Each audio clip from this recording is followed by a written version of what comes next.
What's up, guys? It's your boy, Duran. Before we get into this video, go ahead and like and subscribe. It helps the channel. Much appreciated.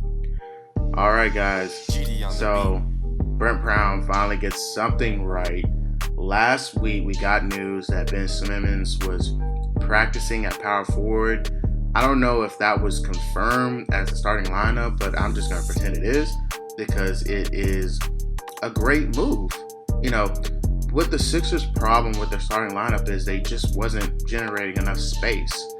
And the big problem with that is for bigs is it allows the defense to really pack the paint on you and clog lanes. And Big Simmons, if you've seen Big Simmons play, you know this guy's an electric player around the rim. And for him to be switching, getting closer towards the rim, I mean, that's just a no-brainer type move. For the Sixers, they're going to be adding more shooting because they're going to add Shake Milton to the point guard position. Shake Milton's shooting about 45% for three.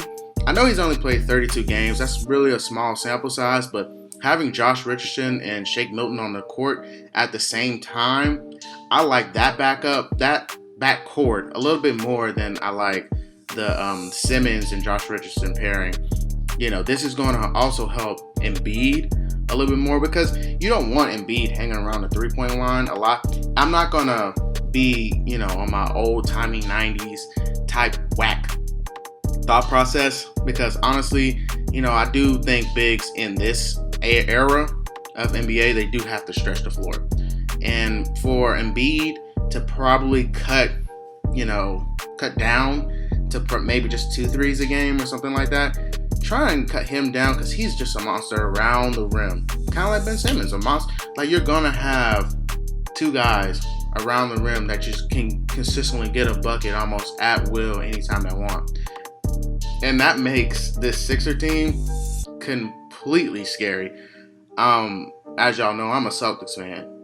And I was literally not scared of the Sixers coming into the this season because I knew they were going to have spacing problems. I've watched enough NBA to know that doesn't work. You can't just pack, 7-footers in the paint and think you're just going to beat up on guys. That's not how that works. Of course, Al Horford moves to the bench. I don't think Brad Stevens got enough credit for that. A lot of people thought that the Celtics were just going to completely flatline defensively when Al Horford left, but I think that proved to be wrong.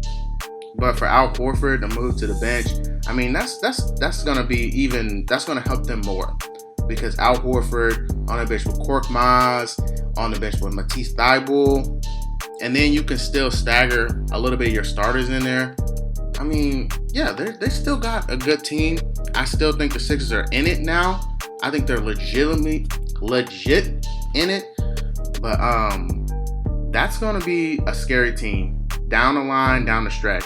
Now, with all that being said, do I think the Sixers have a chance against the big three in the East, against Boston, Milwaukee, or Toronto? I would say they have a chance against Toronto. I do think they have a chance against Boston. I don't know about Milwaukee, but, out of 4 games, it's hard to say they'll get 2, but you never know. I just need to see how this looks. It's basically a new season. We got to see how this looks. This is a new season. We don't know as much as we would like to know. We got to see how these guys play. This is a new lineup, a new season, and having 8 games to really try this out. In a regular season, you would want 20 games to try this out, or at least 15 minimum to try and see how this works before you make any real changes. But they've got 8. They've got to develop chemistry. They've got to really see how these pieces work on the floor together. But, it's shaping up to look really, really good. So, really, my answer to that, we'll see what happens. I love this move for Ben Simmons. I love this move for Joel Embiid. They have to get off that Al Horford contract. Oh, my God.